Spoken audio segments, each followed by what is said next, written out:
എല്ലാവർക്കും നമസ്കാരം. പുതിയൊരു വീഡിയോയിലേക്ക് സ്വാഗതം. കഴിഞ്ഞ കുറച്ച് ദിവസമായിട്ട് കേരളത്തിൽ, നമ്മുടെ ഈ കൊച്ചു കേരളത്തിലെ ഈരാറ്റുപേട്ട എന്ന് പറയുന്ന ഒരു സ്ഥലം വലിയ രീതിയിൽ ചർച്ച ചെയ്തുകൊണ്ടിരിക്കുകയാണ്.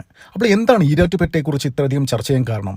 അതായത് സുനിമൻ എന്ന് പറയുന്നൊരു വ്യക്തി അതുവഴി ട്രാവൽ ചെയ്തപ്പോൾ ഉണ്ടായ ഒരു ദുരനുഭവം അദ്ദേഹം വീഡിയോയിലൂടെ പങ്കുവച്ചു. അതിനുശേഷമാണ് ഈരാറ്റുപേട്ടയുടെ ജനങ്ങൾ എന്താണെന്നും അവിടെ നടന്നുകൊടുക്കുന്ന പ്രവൃത്തി എന്താണെന്നും ജനങ്ങൾക്ക് മനസ്സിലായത്. അപ്പോൾ വലിയ രീതിയിലുള്ള പിന്തുണയാണ് ഈ സുനിമോൻ എന്ന് പറയുന്ന വ്യക്തിക്ക് കിട്ടിയത്.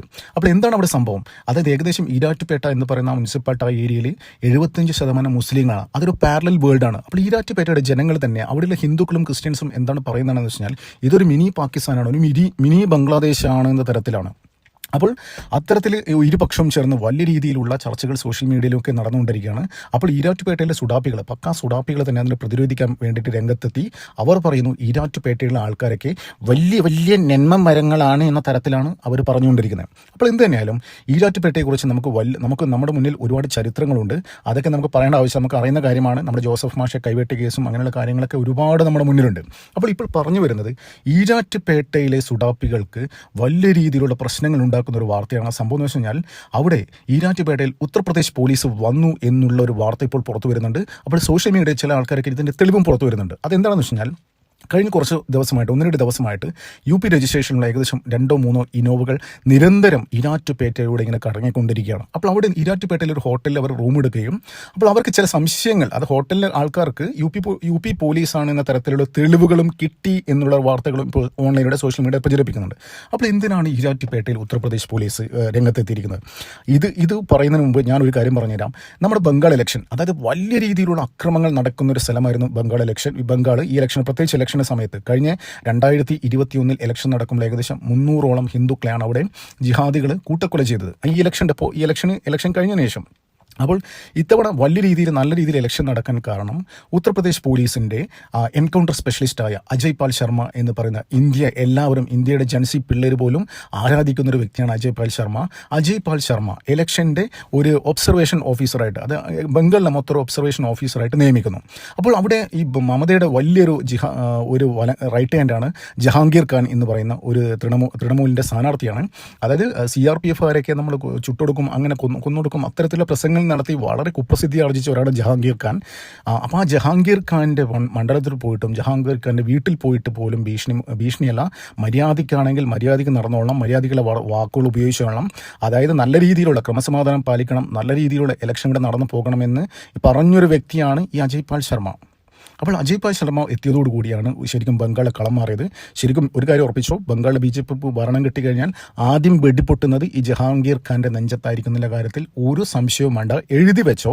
ഓൾറെഡി 175 പേരോട് ലിസ്റ്റ്, 1ാം ഘട്ടത്തിൽ ഏതൊക്കെ ഗുണ്ടകളെ വെടിവെച്ച് കൊല്ലണമെന്ന ലിസ്റ്റ് ഓൾറെഡി ഇപ്പോൾ BJP തയ്യാറാക്കിയിട്ടുണ്ട്. ഭരണത്തിൽ ഏറി കഴിഞ്ഞാൽ ആദ്യത്തെ 90 ദിവസങ്ങളിൽ ഇവമാരൊക്കെ തീർത്തിരിക്കുന്നുള്ള കാര്യത്തിൽ ഒരു സംശയമില്ല.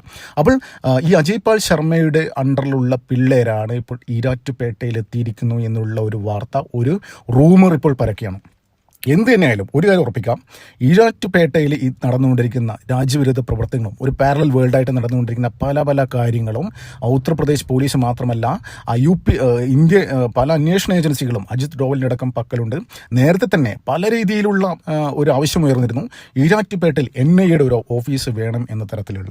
അപ്പോൾ അത്തരത്തിലെ ഭാഗം, അങ്ങനെ എന്തെങ്കിലും NIAയുടെ ഓഫീസ് തുറക്കാൻ വേണ്ടിയിട്ടാണോ, അത്തരം കാര്യങ്ങൾ അന്വേഷിക്കാൻ വേണ്ടിയിട്ടാണോ, അല്ല ആരെങ്കിലും തേടിയിട്ട് വന്നതാണോ എന്ന് ഇപ്പോഴും അറിയാൻ വയ്യ. നമുക്കറിയാം കുറച്ച് നാൾ മുന്നേ ഉത്തർപ്രദേശ് പോലീസ് ഈ പാകിസ്ഥാൻ ISI കണക്ഷനുള്ള 1-2 പേരെ, ഈരാറ്റുപേട്ടക്കാരെ അവിടെ നിന്ന് ചോദ്യം ചെയ്തിരുന്നു. അവർ ഇപ്പോഴും ഉത്തർപ്രദേശ് പോലീസിന്റെ കസ്റ്റഡിയിലാണ്. അപ്പോൾ അവരുമായി ബന്ധപ്പെട്ട എന്തെങ്കിലും അന്വേഷണത്തിന് വേണ്ടിയാണോ ഉത്തർപ്രദേശ് പോലീസ് ഈരാറ്റുപേട്ടയിൽ എത്തിയതോ, അവരെ സഹായിച്ച ആരെങ്കിലും പിടിക്കാൻ വേണ്ടിയിട്ടാണ് ഈരാറ്റുപേട്ടയിൽ വന്നതെന്ന് അറിയില്ല. അപ്പോൾ ഈരാറ്റുപേട്ട ഇങ്ങനെ ചർച്ചയിൽ കൊടുമ്പിരിക്കൊണ്ടിരിക്കുന്ന സമയത്ത് തന്നെയാണ് യോഗിയുടെ പോലീസ് അവിടെ എത്തിയിരിക്കുന്നത്. അപ്പോൾ വന്നത് ചില്ലറക്കാരല്ല, അതായത് ഏകദേശം ഒരു 25-30 ഇടയിൽ പ്രായം തോന്നിക്കുന്ന ഒരു ചെറുപ്പക്കാരായ, കാണാൻ നല്ല ലുക്കുള്ള ആൾക്കാരാണ് വന്നതെന്നില്ല ചില താമസിച്ച ഹോട്ടൽ ഉടമകളൊക്കെ പറഞ്ഞു എന്നുള്ള വാർത്തകൾ പുറത്തു വരുന്നുണ്ട്. നമുക്കറിയാം ഈ യോഗി തന്നെ എൻകൗണ്ടർ ടീമിനെ അവിടെ അപ്പോയിന്റ് ചെയ്തിരിക്കുന്നത് ഏകദേശം 24-നും ഒരു 28-നും ഇടയിലും 30-നും ഇടയിൽ പ്രായമുള്ള ആൾക്കാരാണ്, കൊച്ചു പിള്ളേരുടെ ഡൈനാമിക് ആയിട്ട് ആൾക്കാരെയാണ് അവിടെ എൻകൗണ്ടർ ടീമിൽ ഉൾപ്പെടുത്തിയിരിക്കുന്നത്. ഏകദേശം UPയിൽ 74ഓളം എൻകൗണ്ടർ ടീമുകൾ ഓൾറെഡി പോലീസ് രൂപീകരിച്ചിട്ടുണ്ട് പല സ്ഥലത്തായിട്ട്. അപ്പോൾ അത്തരത്തിലുള്ള ആൾക്കാർ എൻകൗണ്ടർ ടീമാണോ ഈരാറ്റുപേട്ടയിൽ വന്നതും എന്നും സംശയിക്കേണ്ടിയിരിക്കുന്നു. അതായത് കാണാൻ എല്ലാവരും ഒരേ മാതിരി ഒരേ ലുക്കിലെ ആൾക്കാർ, പിന്നെ അത് മാത്രമല്ല എല്ലാവരും ചെറുപ്പക്കാർ, ക്ലീൻ ഷേവ് അടിച്ച് നല്ല ചെറുപ്പക്കാരായിട്ട്, നല്ല കണ്ടാൽ തന്നെ അറിയാം ഇവരൊരു നമ്മുടെ അജയ് പാൽ ശർമ്മയൊക്കെ കാണുന്നില്ലേ, അതായത് കാണാൻ തന്നെ ഒരു ഹോളിവുഡ് നടൻ്റെ, ഒരു ബോളിവുഡ് നടൻ്റെ ഹീറോയുടെ ലുക്കിലെ ആൾക്കാരാണ് ഇവിടെ വന്നത്. എന്ത് തന്നെയായാലും ഈരാറ്റുപേട്ടയുമായി ബന്ധപ്പെട്ട് ആൾക്കാർക്ക് സന്തോഷിക്കാൻ, അതായത് സന്തോഷിക്കാനോ ദുഃഖിക്കാനോ അറിയില്ല, വലിയ രീതിയിലുള്ള കാര്യങ്ങൾ അവിടെ അടുത്ത് തന്നെ അത്തരം വാർത്തകൾ പുറത്തു വരാനുള്ള സാധ്യതയാണ് ഇപ്പോൾ കാണുന്നത്. അപ്പോൾ ഉത്തർപ്രദേശ് പോലീസ് ഇവിടെ മാത്രമല്ല, നമുക്ക് ഈ കേരള അസംബ്ലി ഇലക്ഷൻ നടക്കുന്ന സമയത്ത് തിരുവനന്തപുരത്തും മഞ്ചേശ്വരത്തും അവിടെയൊക്കെ ഉത്തർപ്രദേശ് വന്ന അനവധി ഇന്നോവകൾ ഇങ്ങനെ കറങ്ങി നടക്കുന്നുണ്ടായിരുന്നു. അപ്പോൾ വി ശിവൻകുടി അടക്കമുള്ള ആൾക്കാർ എന്താ പറഞ്ഞത്, ഈ ഉത്തർപ്രദേശിൽ നിന്നുള്ള ഇന്നോവ എന്തിനാണ് ഇവിടെ വരുന്നത്, അവർ കെട്ടുകണക്കിന് കാശുമായിട്ടാണ് ഇവിടെ വരുന്നത്, ഇലക്ഷൻ അട്ടിമറിക്കാൻ വേണ്ടിയിട്ടാണ് ഇവർ ഇത്തരത്തിലുള്ള കാര്യങ്ങൾ BJP നടത്തുന്നത് എന്നാണ് അവർ പറയുന്നത്. പക്ഷേ അതിന് പിന്നിലൊക്കെ അപ്പോൾ ഇപ്പോഴാണ് എല്ലാം കൂടി കൂട്ടി വായിക്കുകയാണെങ്കിൽ ഒരു കാര്യം മനസ്സിലാവുന്നത് വെച്ച് കഴിഞ്ഞാൽ, ഈ ഇലക്ഷൻ്റെ സമയത്ത് വന്നത് UP രജിസ്ട്രേഷനുള്ള UP നിന്ന് വന്ന വണ്ടി ശരിക്കും UPയിലെ BJP പ്രവർത്തകരാണോ, അല്ല അവിടുത്തെ UP പോലീസാണോ, കേരളത്തിലെ ജിഹാദി ആൾക്കാരെ അവരുടെ കാര്യങ്ങളൊക്കെ പഠിക്കാനും വേണ്ടിയിട്ടും പല തെളിവുകളും ഉത്തർപ്രദേശ് പോലീസിൻ്റെ മാത്രമല്ല ഇന്ത്യയുടെ പല അന്വേഷണ ഏജൻസികളുടെ പക്കലുമുണ്ട്. അപ്പോൾ ഉത്തർപ്രദേശ് പോലീസിന് എന്താണ് ഇത്ര പ്രത്യേകത? ഉത്തർപ്രദേശ് പോലീസിനെ സംബന്ധിച്ചിടത്തോളം ഇന്ത്യയിൽ, ഞാൻ ഒരു കാര്യം പറഞ്ഞാൽ, ഈ അടുത്ത കാലത്ത് മഹാരാഷ്ട്രയിൽ ഒരു വലിയ സംഭവം ഉണ്ടായെന്ന് വെച്ച് കഴിഞ്ഞാൽ, ഈ TCSുമായി ബന്ധപ്പെട്ട മതം മാറ്റ മാഫിയയുടെ ഒരു വലിയൊരു നെറ്റ്വർക്ക് അവിടെ എക്സ്പോസ്ഡായി. ആ ഒരു കാര്യങ്ങളൊക്കെ, മതം മാറ്റ മാഫിയയുടെ കാര്യങ്ങളൊക്കെ അന്വേഷിക്കാൻ വേണ്ടിയിട്ട് അവിടെ ഒരു മഹാരാഷ്ട്ര SIT ഉണ്ടായിരുന്നു. Maharashtra police SIT രൂപീകരിച്ചിരുന്നു. ആ SITയുടെ ഭാഗമായിട്ട് ഉത്തർപ്രദേശ് പോലീസ് ഇവിടെ ജോയിൻ ചെയ്തിരുന്നു. ഒന്ന് ആലോചിച്ച് നോക്കിയേ. അപ്പോൾ ഇന്ത്യയിലെ തന്നെ അറിയപ്പെടുന്ന ഏറ്റവും പവർഫുള്ളായ ഒരു അന്വേഷണ ഏജൻസി, ഒരു പവർഫുൾ പോലീസായി മാറിയിരിക്കുകയാണ് ഉത്തർപ്രദേശ് പോലീസ്. അപ്പോൾ അത്തരത്തിലൊരു ഉത്തർപ്രദേശ് പോലീസിനെ തന്നെ ഏതൊരു സർക്കാരും ഏതൊരു സാധാരണക്കാരായ ജനങ്ങളും ആഗ്രഹിക്കുന്നുണ്ട്. അതായത് ഇന്ത്യയിൽ ഇപ്പോഴത്തെ അവസ്ഥ എന്താണെന്ന് വെച്ചാൽ, ഇന്ത്യയിലെ എല്ലാ പാവപ്പെട്ട ജനങ്ങളും, അതായത് ക്രമസമാധാനം, നല്ല മര്യാദയ്ക്ക് ജീവിക്കണം എന്നുള്ള ആൾക്കാർ ആഗ്രഹിക്കുന്നത് ഉത്തർപ്രദേശ് പോലുള്ള ഒരു ഭരണാധികാരിയാണ്. അതായത് ഞാൻ ഒരു ചെറിയ എക്സാമ്പിൾ ഞാൻ പറഞ്ഞുതരാം.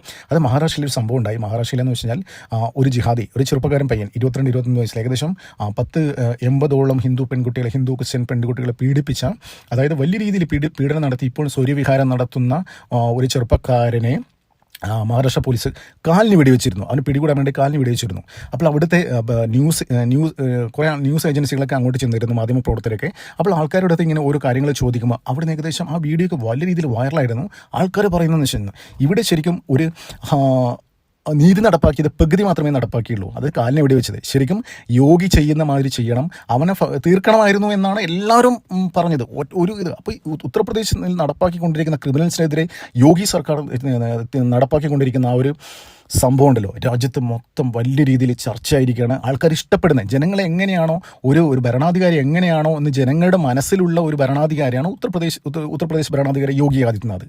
അപ്പോൾ അങ്ങനെയുള്ള ഉത്തർപ്രദേശ് പോലീസിനെ ഉപയോഗിച്ചുകൊണ്ട് നമ്മുടെ സർക്കാർ, കേന്ദ്ര സർക്കാർ ഇന്ത്യയിലെ പല സംസ്ഥാനത്ത് നടക്കുന്ന ക്രിമിനൽ ആക്ടിവിറ്റീസും ഈ ആൻറ്റി നാഷണൽ ആക്ടിവിറ്റീസും ഒക്കെ പൊക്കാൻ വേണ്ടിയിട്ട് ഇത്തരം UP പോലീസിനെ ഇപ്പോൾ ഉപയോഗിക്കുന്നുണ്ട് എന്നുള്ള ഒരു വാർത്ത ഡൽഹി കേന്ദ്രീകരിച്ചുള്ള പല ആൾക്കാരും മാധ്യമപ്രവർത്തകർക്ക് ഓൾറെഡി പറഞ്ഞ കാര്യമാണ്. അപ്പോൾ അതിൻ്റെ ഭാഗമായിട്ടാണ് ഉത്തർപ്രദേശ് പോലീസ് ഈരാറ്റുപേട്ടയിൽ എത്തിയതെന്ന് നമുക്കിപ്പോൾ പറയാൻ പറ്റില്ല.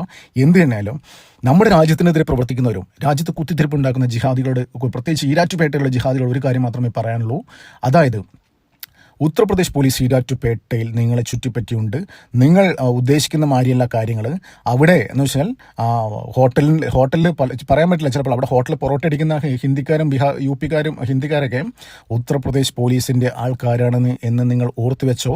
നിങ്ങൾ രാജ്യത്തിനെതിരെ പ്രവർത്തിക്കുമ്പോൾ ഒരു ദിവസം രാവിലെ തന്നെ തൂക്കിയെടുത്ത് നിങ്ങളെ കൊണ്ടുപോകും. നിങ്ങൾക്ക് അറിയാലോ, അതായത് മുമ്പ് ഈ പോപ്പുലർ ഫ്രണ്ട് നിരോധിക്കുന്ന സമയത്തൊക്കെ രാവിലെ പുലർച്ചെ ഏകദേശം 3 മണിക്ക് വന്ന് നേരെ അടിവസ്ത്രം പോലും ഇടാൻ പറ്റാതെയാണ് അവിടുത്തെ NIA പിള്ളേർ വന്നിട്ട് തൂക്കിയെടുത്ത് കൊണ്ടുപോയത്. അപ്പോൾ ഇവിടെ ഉത്തർപ്രദേശ് പോലീസ് വന്നിട്ടുണ്ടെങ്കിൽ തന്നെ എന്തെങ്കിലും ആവശ്യത്തിനായിരിക്കും എന്നുള്ള കാര്യത്തിൽ ഒരു സംശയമില്ല. അപ്പോൾ അവരെ ചുമ്മാ അങ്ങ് പോകാൻ മാത്രമല്ല, നിങ്ങളിവിടെ കിടന്ന് കാണിക്കുന്ന ഈ ഇന്ത്യ വിരുദ്ധ പ്രവർത്തനവും, അതായത് രാജ്യത്ത് കുത്തിത്തിരിപ്പുണ്ടാക്കുന്ന പ്രവർത്തനങ്ങളൊക്കെ കൈയോടെ പൊക്കാനും അത്തരത്തിലുള്ള ആൾക്കാരെ ചിലപ്പോൾ ഈ എൻകൗണ്ടർ സ്പെഷ്യലിസ്റ്റ് ടീമുകളാണ് അവിടെ എത്തിയിരിക്കുന്നത്. അപ്പോൾ എന്തായാലും കാത്തിരിക്കാം, ഇതിനെക്കുറിച്ചുള്ള കൂടുതൽ വാർത്തകൾ പുറത്തു വരട്ടെ. അപ്പോൾ നന്ദി, നമസ്കാരം, മറ്റു വീഡിയോ കാണാം.